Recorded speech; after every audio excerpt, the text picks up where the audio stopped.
So England suffer an 8-wicket defeat to Sri Lanka in the third test at the Oval to end the summer with 5 wins and a defeat from their 6 test matches. Sri Lanka also continue their 100% record at the Oval. Small sample size, but it was their 4th win in 21 tests in England. And I have to say, delighted to say we're joined by Fidel Fernando. And there's been an awful lot. Fidel, I'm sure Sri Lanka will get the credit they deserve, and I mean it was a really wholehearted and skillful performance, considering that they were 93 for 5 in their first innings.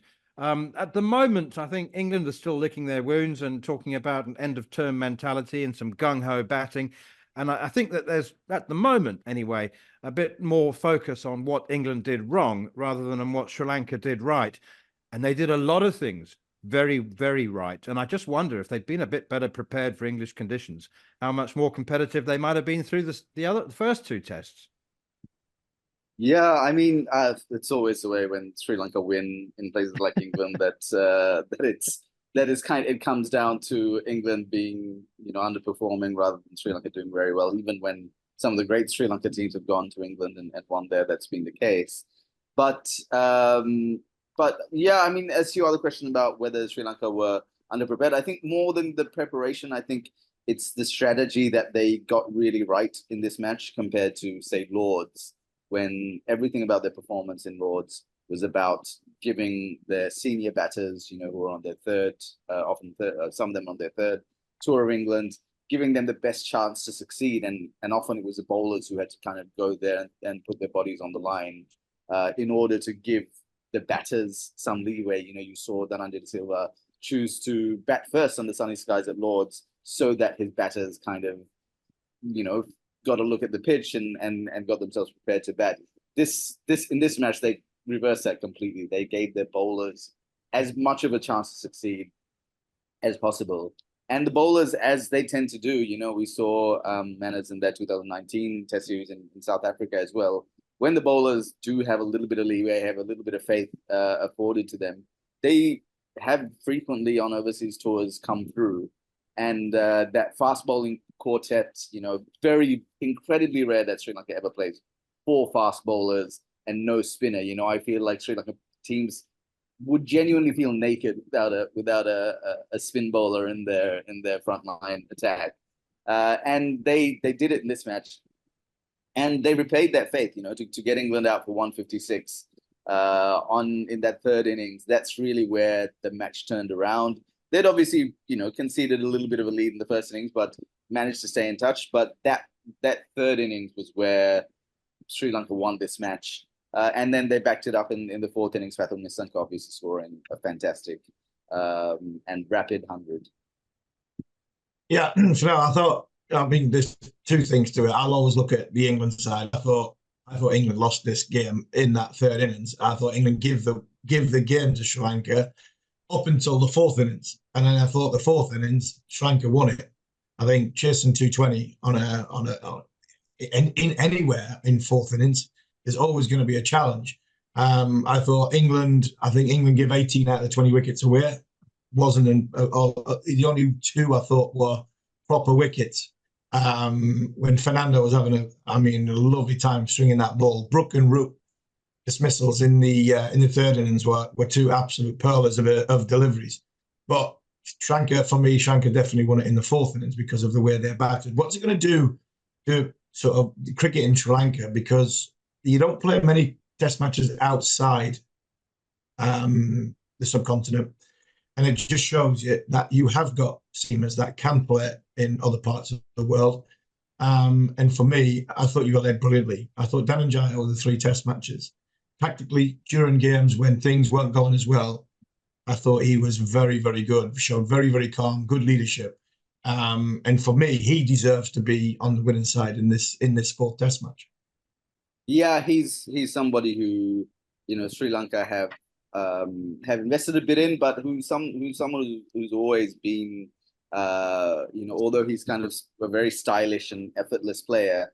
If you look through his stats and you look where he scored runs, he's always scoring tough runs.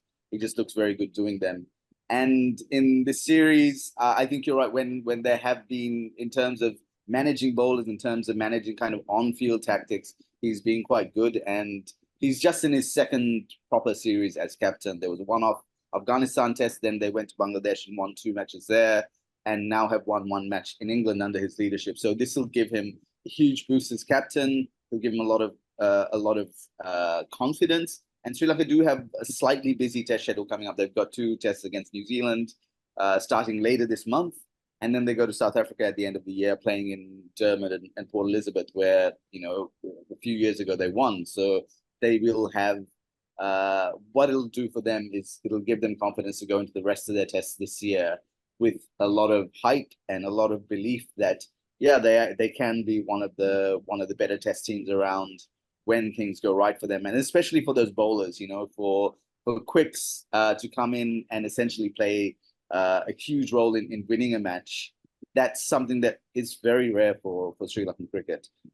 Even in that earlier 1998 Oval match, it was Murali getting all those wickets and the quicks playing a holding role. This time, you know, now they've got a pace battery that is probably as exciting in terms of a collective as there has been in a few decades. So that's what, you know, it'll put a lot of belief in those players' hearts to have won so convincingly and put up this kind of performance. Finally, 2 questions from me, if I can, Fidel, and it'll probably take you several minutes to answer them, because they're first of all, can you indulge my obsession with Angelo Matthews? I mean, when he came on to bowl, it was a incredible. I mean, he ran in with the agility of a filing cabinet, didn't he? And he looked like a man who hadn't bowled for several years, and he was. So just tell me what lies in the future for him. And also, Sri Lankan teams, as you pointed out so brilliantly in that documentary with Nasser Hussain on television that was playing during the series, they've had to perform in spite of the administration. I don't want to get you into trouble, but what are things like off the field? So what lies ahead for Angelo Matthews, and is the relationship any better between the administration and the players? Man, there's no amount of trouble that you can get me into that I'm not already getting into myself. So, welcome to the show, because I'm quite good at that as well. The first on Matthews, I'll go. Yeah, I mean he's been around for such a long time, and the kind of going thinking is you shouldn't stare at his hamstrings too long, because even that is too much of a strain, and he may bust one of them. So that's basically he went through a period where he was playing a lot of matches for Sri Lanka, and then you know, this was kind of mid 2010s, and then he's just had chronic injury issues, and then became, you know, primarily or solely a batter. And then now his kind of, it was nice to see though that, you know, he was asked to bowl in this match, you know, that he had been told, look, we need some overs out of you, you need to get into the nets and send some down. It's nice that, you know, Dhananjay De Silva as captain and whoever else is in that management has said, look, our bowlers need support and you're the guy. And yes, he looked a little bit, yes, he's never been the smoothest kind of, he's never had the smoothest run up, and he's never been the most agile player, but perhaps apart from his kind of very, very early days. But he's still out there willing to put his body on the line as well, which is commendable. So it was nice to see him do that, and nice for him to be there at the end as well today, as the winning runs were hit. In terms of administration, look, I think the administration in terms of domestic cricket has been doing an okay job in the last few years. They've started up some new, more condensed domestic leagues, so that a greater proportion of kind of the top tier talent that's available domestically are playing each other a little bit more often now. It's still not great.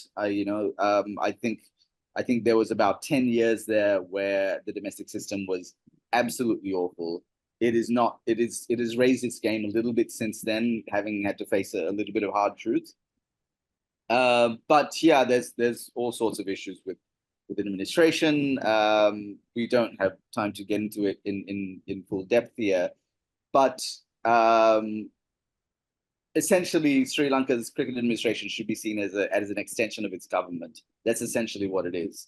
And so as long as there are issues, broader issues in Sri Lankan politics, there's always going to be issues in Sri Lankan cricket. That's just the way it is.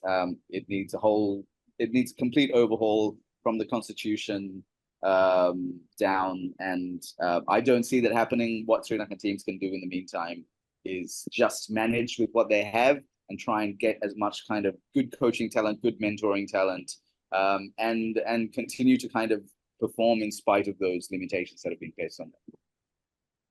Andrew, Fidel, Fernando, what an absolute pleasure. Esteemed author and Cricinfo's Sri Lanka correspondent. Thank you so much for your time. I know you're still working, but enjoy the victory a bit later on. Thanks, I will do. Well, Harmy, let's look at it from England's point of view now. A little bit of news off the field. Mark Wood has been ruled out, sadly, for the rest of 2024, missing the test tours of Pakistan and New Zealand. What should the ECB do now? Should they guide him towards not being an all-format player? And the news that Jimmy Anderson is going to stay on as bowling consultant. Obviously, the role is suiting him, and we knew he'd contribute. We knew he'd add value. So he's going to stay on till the end of the year. Pakistan and New Zealand beckon for him.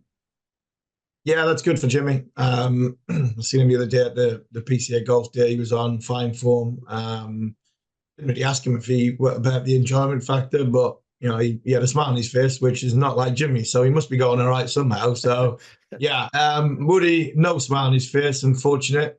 I mean, he said he had a little niggle in his elbow. It wasn't something he had it all summer. He had a little bit of discomfort all summer. So it's not really something that sort of crept up on him. They just had a quick look at it while he was out with a groin injury. If he didn't have a groin injury, he probably would have played in this last test match. So how that goes, I think he's got another scan in a couple of weeks' time to see where it goes. I think he had like a stress reaction to it. But if you look at Mark Wood's body and what he does and how he sort of throws himself at the crease, I reckon if you had a full body scan of him after them test matches, 3 back-to-back test matches, I would reckon he'll have stress reactions on his knees, ankle, and everywhere else in his body. So let's see what happens with that. I think they should, and I said this a few months ago, I think they should forget him in white ball cricket because Jofra is only going to play white ball cricket for the foreseeable future. It showed that Josh didn't know how to use the two of them together, and I actually thought Josh was quite poor at using Wood and Archer when they were together. Then I would prioritise on him in Red Bull stuff, but England might have to take him to the Champions Trophy in January, February, March because you'll not have any cricket going into the summer. So I think that there are, some negative news, but I'm sure he would have gone to Pakistan. I don't think he would have gone to New Zealand, and they would have looked after him for Champions Trophy. So at the end of it, he's missed 1 test match here and 3 test matches in Pakistan. So I think it's been quite a positive summer for Mark Wood. He's bowled fast, he's bowled aggressively. He shows that we so much need him or Jofra in a team against one of the big boys if we're going to stand any chance of beating India or Australia. It's a different dynamic when we've got one of them to play, and we're going to need them both. But overriding the memories of opinions of this test match is, I get what Fidel was saying, and he's got to look at it from a Sri Lanka's point of view. I just think England were arrogant. I think their batters looked bored. England batters looked bored playing against, lesser opposition for 6 test matches. And they came out swinging, playing some stupid shots. 18 out of 20 wickets. What they were playing at. And then even just minute little things. And I don't really want to have a go at Ollie Pope because Michael Vaughan's doing a very good job of that at this moment in time. That 15 over period when England bowled off spin, or England bowled spin, when the light came down, give Sri Lanka 60 or 70 more runs than they didn't need. I think Ben Stokes might have had them off, and I don't think Ollie wanted to get booed by 30,000 people. So that with the fact that we were 100 runs short in the first innings, and then we came out arrogantly in the third innings to try and smash it, and then the turning point for me, from a Sri Lankan point of view, was that beauty bang of Root and Brook by two very, very good deliveries from Fernando. And I think that's where the game changed in that test match. In the Sanka, he deserved to be on the winning side for the innings he played. fourth innings at the 100 at the Oval. I mean, hats off to him. He was fantastic. I think you might be a bit harsh with 18 out of 20. I mean, Ben Duckett and Dan Lawrence looked dreadful at the top of that third innings. But I think there was some good bowling in amongst it. I mean, as you said, Root and some average shots though. Root and Brook got really, really good deliveries. Anyway, well, some poor shots though, Manners. Running down the wicket, trying to slow it up. We had 3 or 4 caught at mid wicket, a couple of extra cover. I mean, they're not even 2020 dismissals. I mean, that's club standard. That. Yeah, no, they were slogs. And what's Duckett doing, trying to drive back over the bowler's head or clear mid-on? Anyway, so disappointing. It's slightly sour taste in the mouth, actually. I do think that England just needed to put the foot on the ball, and they came out. What I did enjoy. We need to wrap this now, but Michael Atherton and Mark Butcher's inability on commentary to keep the frustration out of their voices, and Butch saying they had a lead of 60, not 160. Good job I had a pint in my hand. It's a good job I was standing next to Darren Goff in a green room with a pint in my hand, because I'm not sure I'd have held back on commentary sitting next to you. You're listening to Following On with me, Neil Manthorp, along with former England fast bowler Steve Harmison. And next up, we'll discuss Brendon McCullum's appointment as England's new white ball head coach and look ahead to this week's T20 series against Australia. You're listening to Following On with me, Neil Manthorp, alongside Double Ashes winner Steve Harmison. And if you're not doing this already, you can now watch us on YouTube. Just head over to the talkSPORT Cricket YouTube channel and subscribe. Now then, Brendon McCullum, this is not new breaking news. You will have known this by now. Brendon McCullum has extended his contract with the ECB until the end of 2027. That's the World Cup, 50 over World Cup in South Africa. And also picked up the role as white ball head coach. He'll begin that in January ahead of England's white ball tour in India. While Marcus Trescothick takes charge of the team in the interim for the series against Australia and the West Indies. Before I get your thoughts on that, Harmy, let's hear a little bit from Brendon McCullum himself.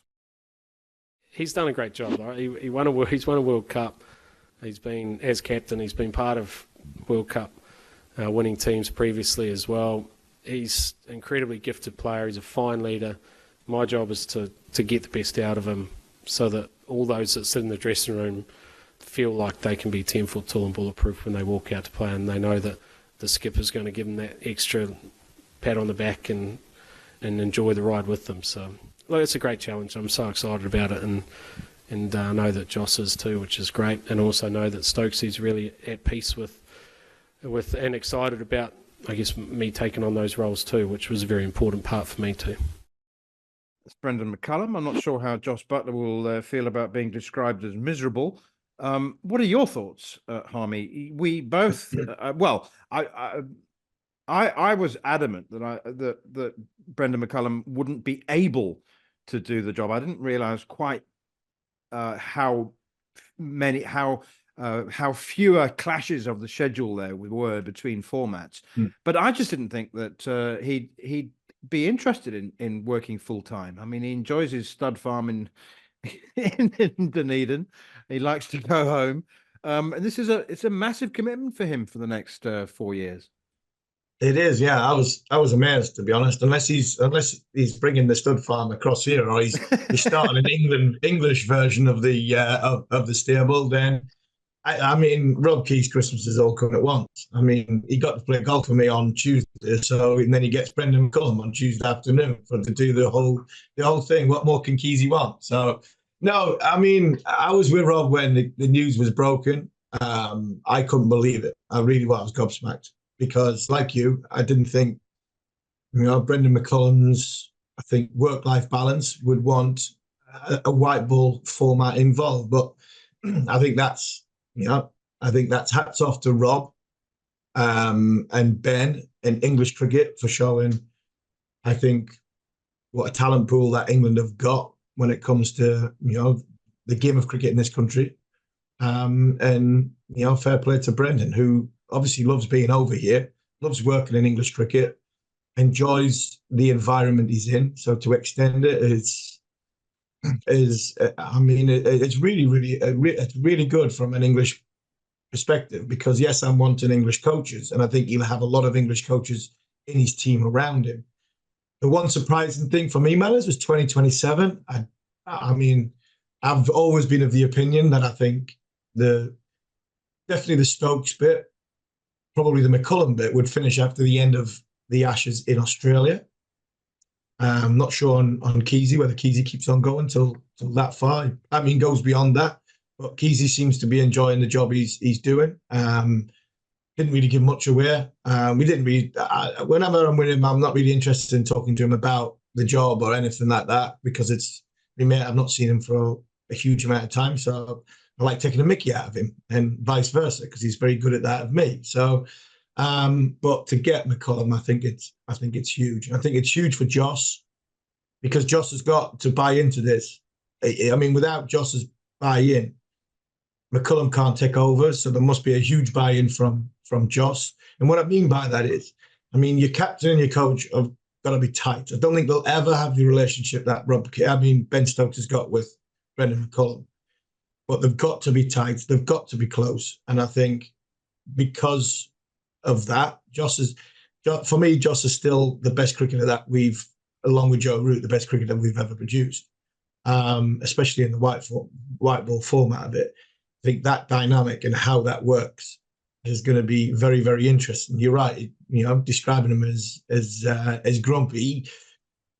He's quiet as Joss, but I think having somebody like McCullum alongside him, and I think people have got that opinion about Joss at this moment in time because England have had 2 or 3 difficult tournaments. I think, I mean, a relaxed manner, a relaxed mentality, you know, a few younger, energetic selections, and then I think you'll see the smile back on Joss Buttler's face, because let's be fair, that's what we all want. England will win tournaments when Joss Buttler bats well and he is leading from the front. Just think of the last couple of tournaments, we've looked old. We've played like some older players, and a lot of them players are the best players of this generation in white ball format who have just gone over the hill a bit. Now it's looking to the future with a new, excellent, vibrant coach, hopefully a rejuvenated Joss Buttler after a bit of time off, and some exciting players to come in and back that up. And I think that is what we all as cricket fans want. I can confirm, Harmy, that the horses are staying in New Zealand, but he is moving his family over to England. So very good, very good. I mean, it's brilliant. It's brilliant for English cricket.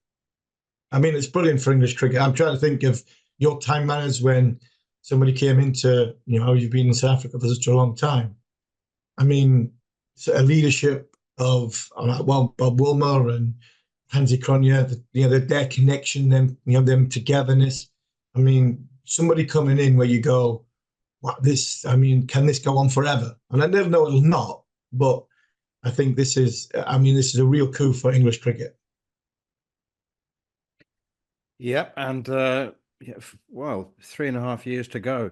Okay, let's turn our attention to the 5 T20 series, which against Australia, which begins in Southampton on Wednesday. Joss Buttler's missing it. I was surprised. I just want a piece of news. Gus Atkinson had a look on his face at the end of the Oval Test match like a man who'd just run his first marathon. He reminded of me when I'd finished my first marathon. I didn't know what to do with myself. He's played so little first-class cricket. Now he's just played back-to-back Test matches. So he's rested. Ollie Stone takes his place in the ODI squad. Joss Buttler's replacement as captain for that T20 series is Phil Salt. I didn't see that coming. No, I didn't see that coming either. I mean, I'll take your experience on the marathon bit, because I've got absolutely no idea what that would feel like. To be honest, yes, you do. Yes, you do. You've bowled 40 overs in a Test match. Yeah, but I don't think I could get around a marathon course on a definitely not on a push bike, but even a motorbike. So, but no, Gus, I think he's been brilliant this summer. I think if I was the England management team, I'd have basically said to him at the end of this Test match, yeah, you've got a niggle, but where do you want to go in? I mean, you can go in mainland Europe. I'm not sending you anywhere in the world, but go and have a week away from cricket in the sun. Go couple of drinks, nice swimming pool, enjoy the beach, and get away. Because I mean, we've unearthed something that I think has got mileage in the future. He's got pace, aggression. He's bowled nicely this summer. And you're right, the amount of first-class cricket he had going into it, there was a lot of question marks on him, and he's been a real shining light. So, congratulations to him throughout the summer. Does he need to go even to does he need to even be involved in, the white ball leg of the summer? For me, I'd just leave him until Pakistan, and try and get him fully fit for Pakistan, because I think we're going to need him there. And I am with you on the Phil Salt one. I really am. I don't know Phil Salt, so I don't know if he has got leadership qualities or he hasn't. I really am. But I'm now 100% convinced that something's going on with Sam Curran. I really am. Because for me, we'll talk. We've got John Lewis coming up, and we were all at Thorpe's funeral on Wednesday, and I ended up in the bar, with a very fiery Sam Curran. You think he's fiery on the field? We had a couple of pints and a few disagreements about the 100 and a good forward, backing forward from an old man to somebody who's making their way and making a good living out of the white ball game. And I can't believe England didn't have him in the squad for the Test matches.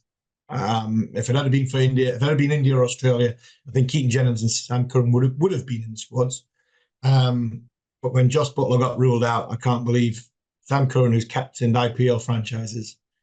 I can't believe Sam wasn't asked to do that job. So I just wonder if there's something going on, that England and Sam Curran and everything that goes with it, that they're not all singing from the same hymn sheet. Because I'm like you, I was scratching my head a little bit onto why Phil Salt was captain and not somebody who's captained a hell of a lot of cricket in the IPL.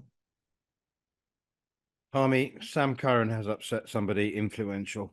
That I think is obvious. Now, the final word, and I think this is inspirational. The final word in this section, anyway, goes to your mate Andrew Flintoff, who has who has accepted an England Lions head coach contract for a 12-month contract. So I just think that England have got it absolutely right. I don't know a better man than Michael Yardy to be in charge of the under-19s. We spoke about him last week.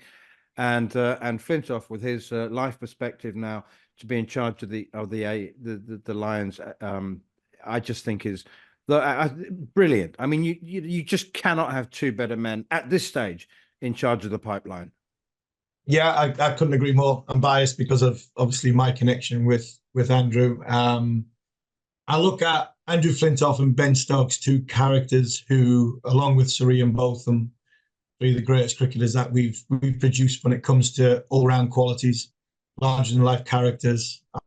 Influence, in impact in matches, who have been through a hell of a lot in their careers, and a hell of a lot in their lives. And I think when you go into an environment, when you're coming out of one and into a difficult one, and especially the early part of it, so you do well for your county and then you get picked on a Lions trip or an under-19 trip, you've got to go into an environment which needs to be empathetic. I think it needs to have, a degree of aura of the person who you're looking up to. And I think we have it in the Test team, because I think Ben Stokes, Joe Root have got, the two of the most humble human beings I've ever met in international sport. And then you've got Andrew, who is exactly the same. And I think a young player coming out of a good county cricket season or in the middle of a county cricket season, to put into an environment that Andrew Flintoff is leading it, who will do everything he possibly can. And he has been through a hell of a lot in his life to understand that individual and make him feel 10 foot tall when he goes out and plays. You're right. I don't think there is anybody better than Freddie when it comes to that point of view. I would imagine Swanee will be involved in there as well, because I think Swanee was also in connection for the job. So Andrew Flintoff, Graham Swan together. Fred's not as mad as what he was when he was playing, and I should say when he was drinking, because he hasn't had a drink for nearly 10 years. But if Swanee's in there and involved in that as well, I think for me that'll be a dream ticket, because they've both been through a hell of a lot, both on and off the field. They're both good guys, both very infectious. very humble and very welcoming. And I think that environment would be good, very, very good environment for a young player to thrive and showcase his skill set towards getting to the next level, which is obviously into the international level. And two guys who've done a very good job of disguising themselves as jokers over the years, but who have very, very highly accomplished and appreciated coaching skills. Unbelievable. I mean, two great cricket brains. I mean, Swanee's a clown, full stop. He is a clown, full stop. But Swanee's cricket brain is unbelievable. I've known Swanee since he was 17. And I mean, he does act and play the fool, but he knows, I mean, the ins and outs of this game of cricket. Swanee knows it and he understands it and he's fiery with it. I mean, and Andrew's exactly the same. But from a feel point of view, when you go in there for the first time, you see Graeme Swann, this, he was a world-class off-spinner. You see this larger-than-life all-rounder, that one of the greats of English cricket, and won multiple times for England in Andrew Flintoff. The two of them as humans, just helping that young player go through the pathway. I mean, I couldn't think of two better blokes. If that is Swanee involved with Andrew. So I'm pleased that Fred's there for 12 months. And it's just another tick in the box to Rob Key, Luke Wright, and the management team for making sure that our young players are given the very, very best chance to succeed in the country. You're listening to Following On here on talkSPORT 2 with me, Neil Manthorp, along with former England fast bowler Steve Harmison. Next up, we'll speak with England women's head coach John Lewis to look ahead to the start of the T20 World Cup in the UAE next month. You're listening to Following On here on talkSPORT 2 with me, Neil Manthorp, along with former England fast bowler Steve Harmison. And if you've missed any of the show or you wish to catch up, you can download the podcast from the Following On feed, available via the free talkSPORT app as always, or wherever you get your podcasts. And it's time now, as we promised at the top of the show, to speak live to John Lewis, England head coach, ahead of the T20 World Cup, which was moved, of course, from Bangladesh because of security concerns to the UAE. John, I guess lots of questions. Australia, once again, tournament favourites, perennial favourites. But let's talk about the change of venue first of all. Does that suit England? Did it affect your selection? Good question. Does it suit us? I think we're well equipped across both of the conditions we could have played in. We've got a lovely balance of squad. In particular, we've got some really good spin bowlers. So like you would expect Bangladesh to suit spinners. And I think the UAE, especially the games in Sharjah, will suit some spin as well. So I think we're well equipped there. We've got a nice balance of youth and experience, and we've got a squad that's been pretty successful over the last couple of years. So since the last World Cup, so we're in a pretty confident space as a group. But obviously it's a World Cup, and anything can happen when the pressure goes on. I know you've got some fresh faces, some new faces. I think Freya Kemp's been injured, but she's now back and selected for the first time. Bess Heath, who just signed for Durham, so intrigued to see how she goes. The dynamics of getting fresh faces into not only a squad, and you've obviously got a winning formula, but in a World Cup as well. Is that just a testament on how good they are? Yeah, they're really talented. In terms of Amy Jones and Bess, Amy Jones is obviously, my view, she's the best wicketkeeper in the world in the women's game, obviously, and we obviously need someone there as an understudy to her. So Bess is a little way off her standard at the moment in terms of with the gloves.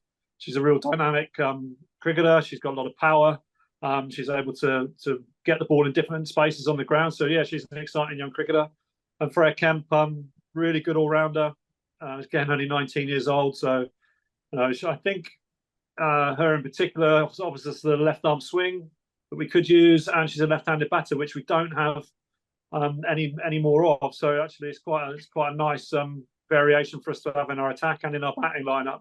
And again, she's a really powerful ball striker just here in Ireland at the moment, and I think she's just got 60 odd off about 35 balls to really give the game a bit of a kickstart there. So she's really talented and I think it's just gives us a nice balance of youth and experience. And Steve, when you've got young players that are competing hard with your more senior players in a group and in a team, it pushes the standard along, because the senior players are always sort of looking over their shoulders a little bit as to what the younger players are doing, and are they going to take the spot and all those sorts of things. So actually having a real healthy competitive environment in and around the squad, I think, is really, really handy as well. And both those players, add to that.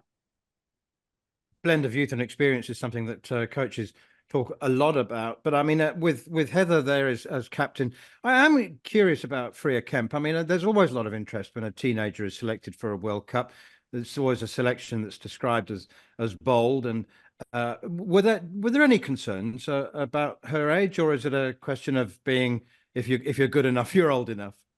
Yeah, I don't have any concerns about her age. We've obviously got Alice Capsey in there as well. I think she's just turned 20. So she was a teenager at the last World Cup. She's gone and continued to play well for us. I think it's more about how you're able to develop young players and get them into your environment and make sure they feel really comfortable and safe, so they can go out and perform to the best of their ability. And what I would say about all of our young players, we've got quite a few of them. I think we've got quite a mixture. We've got a bowling group. Most of them, apart from Nat Siver Brunt, is under 24 or 25. So we've got a really young bowling group in particular. And then the older players are more in the batting side of things, some more experience there. So actually, I think Freya in particular is just really, really talented, and you can't hide away from the fact that if you've got someone really talented, that you try and get them as many games as possible and see what they can do and surround them with experience, and hopefully those older players can bring her through. Louis, talk me about selection. You've been the bowling coach for England's men's team. You've been in quite heavily in the men's game for a number of years. You now have done a wonderful job with the women's stuff, and it's. I mean, the 50 over, you're on Ireland at this moment in time. You've got a T20 World Cup. I think people who are friends of talkSPORT we've had Kate Cross commentating for us in the past. So Kate's captaining the 50 over side in Ireland, but not playing in the T20 side. What's the difference in the women's game when it comes to that 50 over, 20 over selection, and the sort of little 1%ers that might get you in a position to be over the line with with either bold selections or somebody's skill sets? So yeah, great question, Harmy. Actually, I can go into infinite detail on that, mate, but I'll probably try and keep it brief as I can.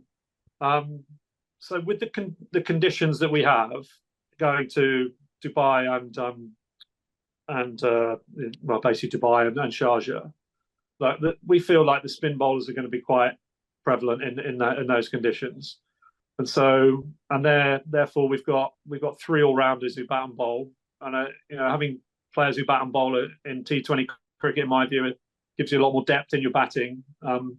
Generally in the women's game, because of the one less fielder as allowed out in the outfield, so you've got 4 fielders in the outfield rather than 5 that you have in the men's game.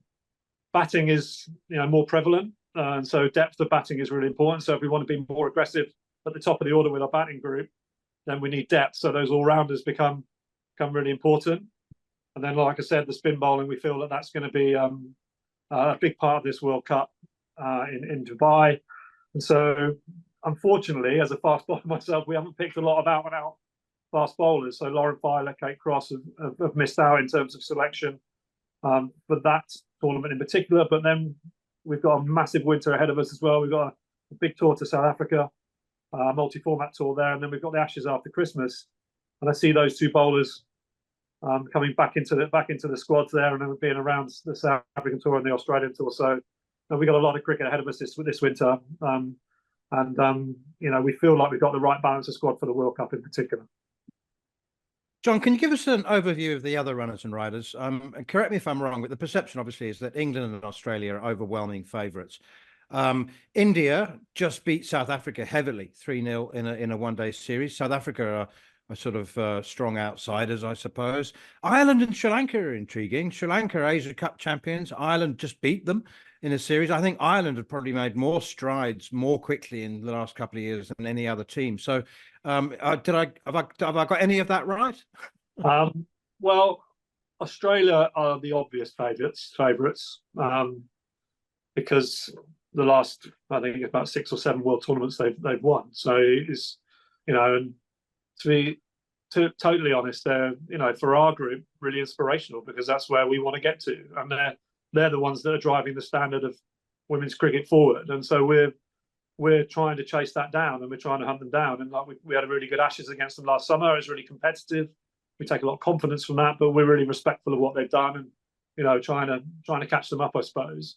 I work out in the WPL in India, and the investment that's going into Indian women's cricket now is starting to really escalate, and I expect them to be a really strong team in this tournament. And so, and then with us as well, you say that those three teams are in and around the favourites for the tournament, with Australia, I think, obviously ahead. And then I suppose behind that, there are what I can see is that the investment in women's cricket in all of the other nations is starting to really grow.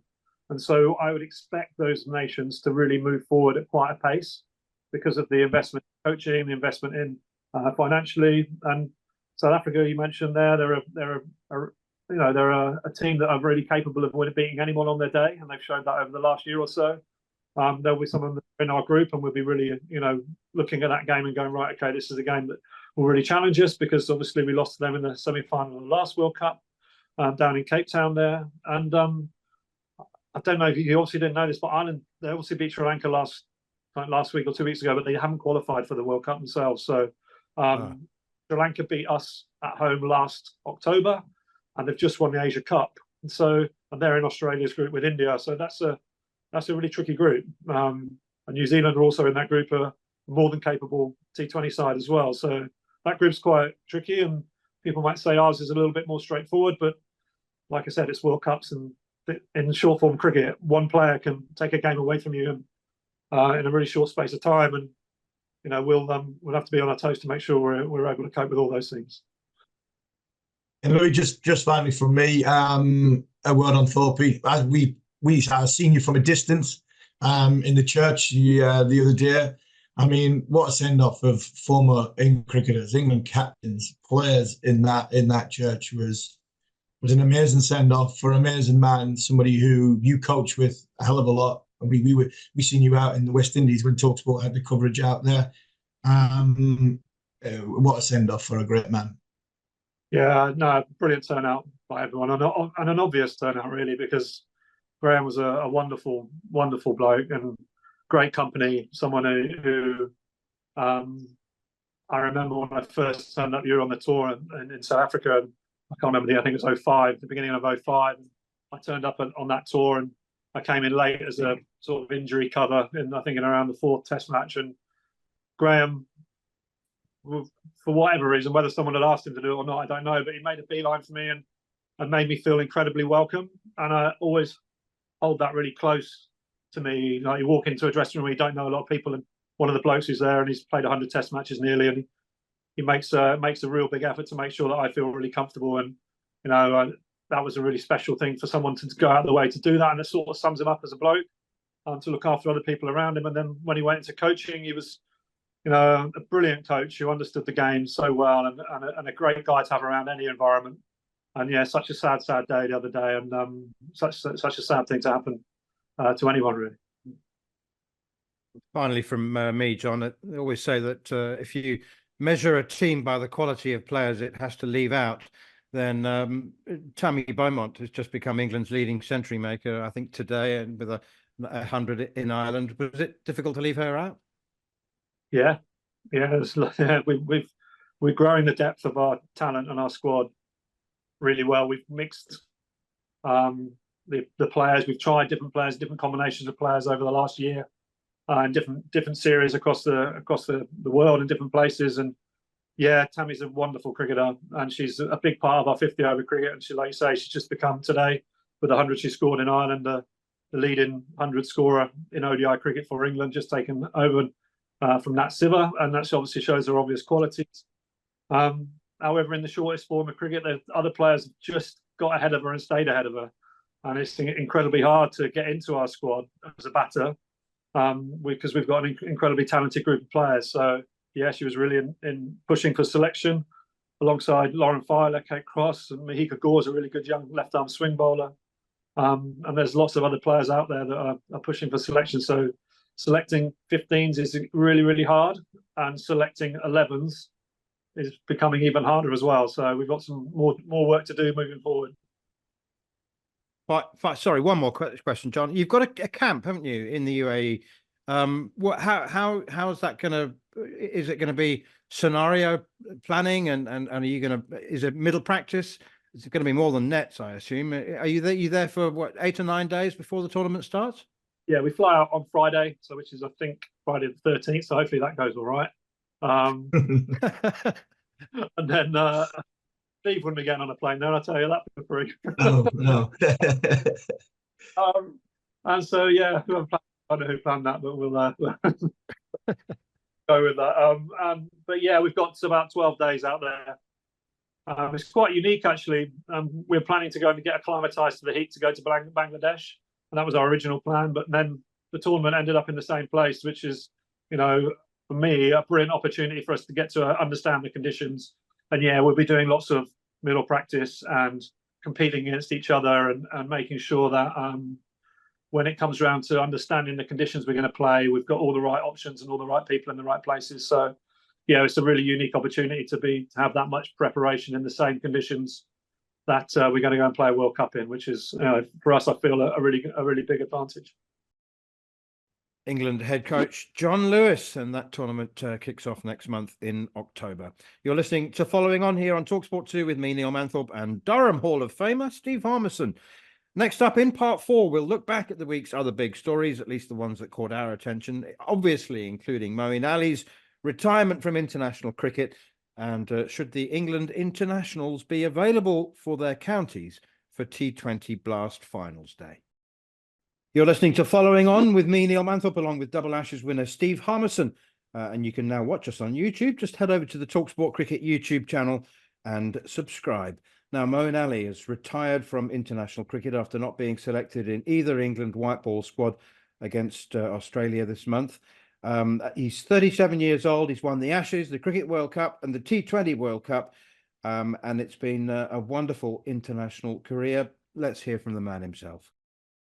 I think I reached more than I ever thought I was capable of doing. I think I surprised myself with the ball in particular, especially in Test match cricket. I think getting 204 wickets, I think it was, or 3 wickets or whatever it is, I felt like there was a time where I was in control of my bowling in terms of, right, I felt like a proper Test match spinner, but I knew I was limited. I couldn't hold an end up or go at 2 and over, etc. But I also knew that my best ball was good enough for a lot of the best players, and I had that attacking mindset, which I think some spinners who are proper spinners, they get a bit afraid sometimes on the last couple of days, but that was something I used to love going last couple of days, because it was in my favor and I have nothing to lose, almost having that sort of mindset where I'm just going to try and rag it as much as I can and see what happens. It's Moeen Ali reflecting on a wonderful career with Sky Sports during the Oval Test match. Fabulous cricket. He does make you smile, doesn't he? He's so dry. He talks about proper spinners. He's got 204 Test wickets, and he refers to proper spinners and himself. And I mean, he's just wonderful, isn't he? I mean, yeah, days 4 and 5 are just give it a rip and see what happens. Well, 204 wickets, including a Test hat trick, which I'll never forget. Just a brilliant career. Yeah, brilliant career, brilliant person as well. I knew Moeen before he played for Simiges. My brother Ben, they played under 19s together, and a wonderful lad who's just, I mean, Moeen's career is exactly the same as Moeen. I mean, he's just gone through life, hitting the next hurdle, giving it a good crack with. I mean. It's hard to put it into words, but it just looks as though he has enjoyed himself. And if it's good enough, it's good enough. If it's not, well, the sun will come up tomorrow and I'll have another go and I'll try exactly the same. And he's listening to what he's been saying over this week and talking about he didn't have we spoke about it a lot. He didn't have a role in the side quite a few times. He was somebody who was moved from 3 to number 8 whenever England had a problem, send Moeen. When England haven't got a number 3, send Moeen. You know, when we lose our frontline spinner, Egni Ashes, call for Moeen out of retirement. He, for me, along with Adil Rashid, probably two of the biggest influences in English cricket over the course of the last 15 years, not because of just what they've won, the characters they are. I mean, the Asian population in this country are two real heroes to look up to. And that, for me, is huge in this country. The diversity that we have in this country, the real icons that we've got in Rashid and Moeen Ali, and not just because of where their background's from, because of the skill sets they had as cricketers. Moeen was a wonderful cricketer and somebody who I think we will miss more than we will realise in one-day cricket going forward, because it's a huge vacuum to fill. How long Adil goes for, I'm not so sure without his best mate. But that smile, that just shrug of the shoulders as to say, I tried to hit it for 6, but I just didn't quite get there. I mean, that was like Moeen in nearly everything he did. He did it for me, he did it with such a relaxed, an easygoing manner that looked lovely on the eye. And he, a couple of times you felt as though you're scratching your head and going, what on earth have you done that for, Moeen? When you ran down the wicket and hit it one straight up in the air, or top edge one in Barbados down fine leg's throat. But I think that's what made him the great cricketer he was. And he'll definitely be sorely missed in white ball cricket for England. And we've talked about Andrew Flintoff and Graham Swan in the last section about their abilities to inspire and abilities to coach. I mean, if I was Rob Key, I'd somehow try and convince him to stay in the English system, because I think Moeen Ali's got a huge amount to give mentoring young players in this country. Yes, he'll go off and play in franchises, but if he ever gets 5 minutes and we can get him involved in any format, whether it's under 19s, Lions, or even with a white ball team as a mentor, I think that would be a shrewd signing as well. Well, he did say that he has every intention of going into coaching. He wants to coach, but for now, he should take a time to reflect on 308 appearances for England, including 68 test matches. And this is my favourite stat, becoming just the 5th Englishman to score over 3,000 runs and take 200 wickets. And it's quite a list to join. Ian Botham, Fred Flintoff, Andrew Flintoff, Ben Stokes and Stuart Broad. So 5 of them with 200 plus wickets and 3,000 test runs. Let's turn our attention to the finals day, Harmy. I mean, it was a brilliant concept. I wondered whether it would work in 3 games in one day, but finals day has become such an important focus of the English season. For the 4 counties who reach finals day. I mean, the Blast is a wonderful tournament, by the way. We're massive fans of it, and the quarterfinals drew a total crowd of 44,000, improving the previous record set in 2013 of 39,000. 44,000 people turned up on quarterfinals day. Sussex and Northants were sold out. The Oval and Edgbaston set new records for a Blast, and all of this, it's a tough tournament as well. I mean, and finals day is your reward. You know exactly where I'm going with this, and I'm not making any secret of how appalling I think it is that the England players won't be available for finals day. There's a one-day internationals either side of it. I mean, it's just bonkers, isn't it? Yeah, it's absolutely bonkers. I really don't understand it at all. I remember a couple of years ago when Yorkshire and Surrey played in I think it was a quarter-final, and it could have been in England's who's who, and it ended up being like a second team game, and that was a quarter-final. But finals day should always have not all your England players playing. I mean, not all your England players playing, but if there's players that have played, quite a few games in the Blast during the tournament, then I think, if Durham got to the finals day, I wouldn't expect Ben Stokes to play. No, I wouldn't expect Ben Stokes to play, but I would expect Matt Potts to play, because Matt Potts has been heavily involved in the tournament. Jofra Archer, yes, Joff hasn't played a huge amount for Sussex, but he played in quarterfinals day, got them to what was, I mean, it's a brilliant achievement for Sussex to get to the final. I hammer the 100. I do. I wonder if this is a message to the 100 to say, right, you're getting new fans into the game as what you've wanted. And I think that's probably one of the only successes, apart from the women's game, that's been involved in the 100, especially this year, because I think the tournament hasn't been very good. But if we've got 5,000 fans more this year than any other year, then there might be a knock-on effect that the 100 is bringing new people in and they're getting redirected, which I don't think the 100 are doing very, very well, redirecting them towards the Blast. But for them not to have finals days, not to have the England players, the ones that have represented their counties throughout the tournament, then I think that's really, really poor. You could get them to there. You could get them there. I mean, you could get them playing. I mean, wherever the games are, you could get them, overnight, bang, into Birmingham for finals day. But I mean, again, £95 for a day 4 ticket. I mean, walking off during the Oval Test match when England are 76 for 1, and Ben Duckett's just ran down a wicket and belted the bowler over his head for 4, and walking off for bad light. Ollie Pope getting to 100, 225 for 1, and walking off in the middle of a day and only having 44 overs when the lights are on in Test match cricket. I mean, we have a great way in cricket of punching ourselves massively in the face. And for me, this is another one of being on my soapbox, that, I mean, your county has an as figures that represent the country and go off and play and come back and play for you. And that's what you produce. And in your biggest day, you don't have them for finals day. It's ridiculous. But does it surprise me? No. Simple as that. It doesn't surprise me at all.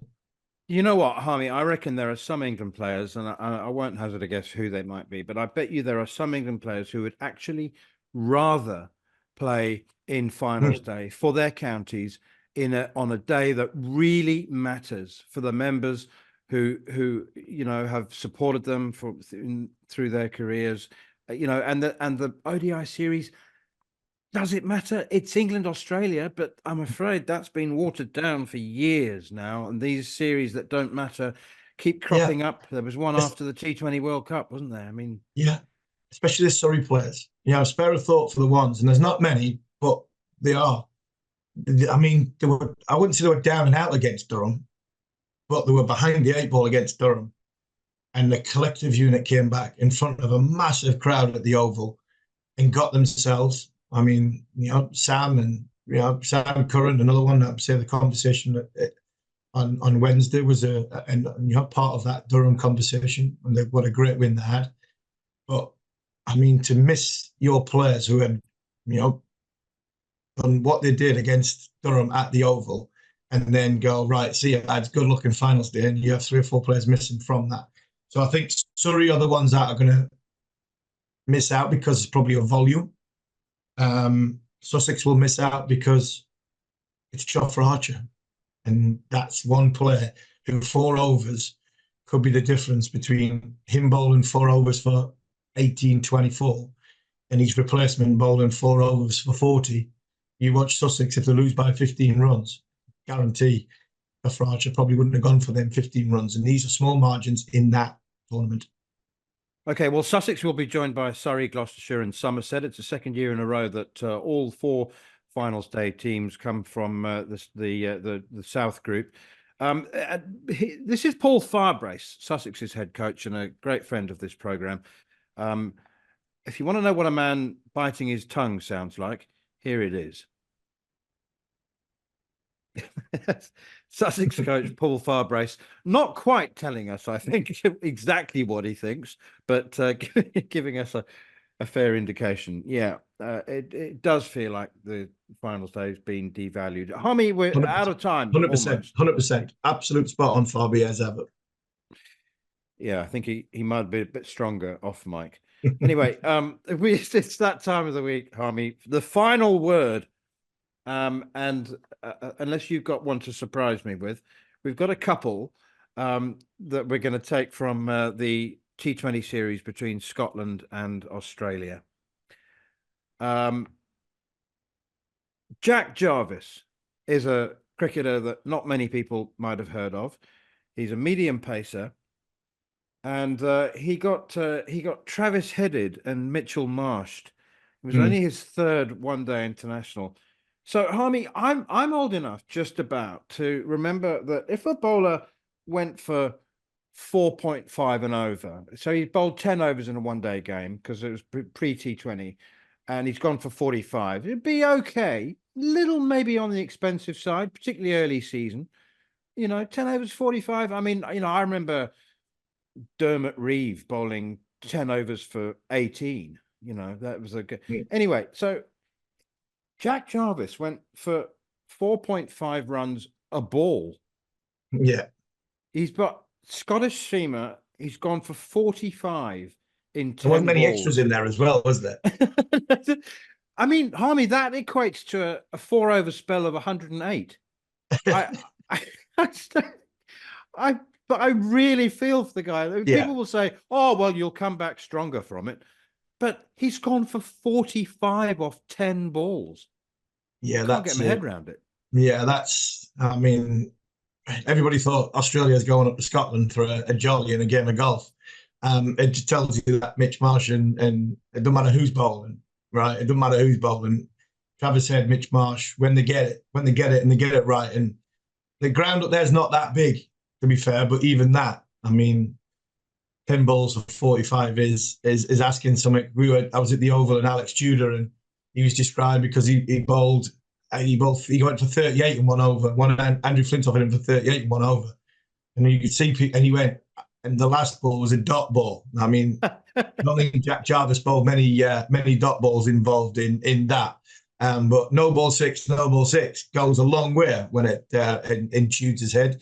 And that, when you get hit for that, and we've seen Ollie Robinson went for 43, didn't he? And that was in a first class game. But no, you feel for Jack Jarvis. I mean, Travis Head and Mitch Marsh, top international players. And when they start swinging and they connect, I mean, Chester Street's probably one of the biggest grounds in the country, and that probably wouldn't have been big enough. He still would have gone for 45 off 1.4 balls.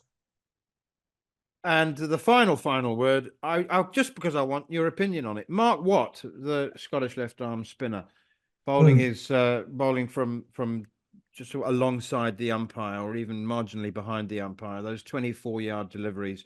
And I think it was Jake Fraser McGurk backed away and was bowled. And Marcus Stoinis backed away from one as well. The umpires called both of them dead balls. And I'm irked. I'm irked, Harmy. I mean, why? There's no law that says. There is a law that says if, in the umpire's opinion, the batsman is distracted, he has the power to call dead ball. But they were both watching him. The ball was in the air when they backed away. They weren't head down. They were both watching him. Why were they called dead ball? I can't understand that. I was seeing the Fraser McGurk one, didn't see the Stoinis one. That's out for me. He's let go of the ball, ball's in the air, and then he's backed off. So no, I mean, if you're gonna say Johnny Bairstow was out stumped when Alex Carey's throwing the ball, and Johnny Bairstow was in his crease when the ball came out of Alex Carey's hands. So for me, it was dozy batting on Johnny Bairstow's occasion. This here for me, I mean, Mark Watt was. I mean, he didn't get that international wicket because I think an umpire just got a bit busy in that instance. For me, it should have been given out because it was in the air. He had let go of it, full action, no matter where it comes from. As long as he's not outside the lines or in front of the line, once it's in the air, it should be game on. And unfortunately, I think a busy umpire got involved and went, you know what? If it was Australia bowling a Scotsman, I think it might have been out. I think you might be right too. Right, you've been listening to Following On with me, Neil Manthorp, alongside former England fast bowler Steve Harmison.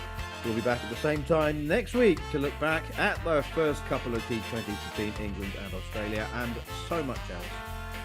So for now, hope you've enjoyed the show. This has been Following On. On AM, on DAB, via the talkSPORT app and on your smart speaker. talkSPORT.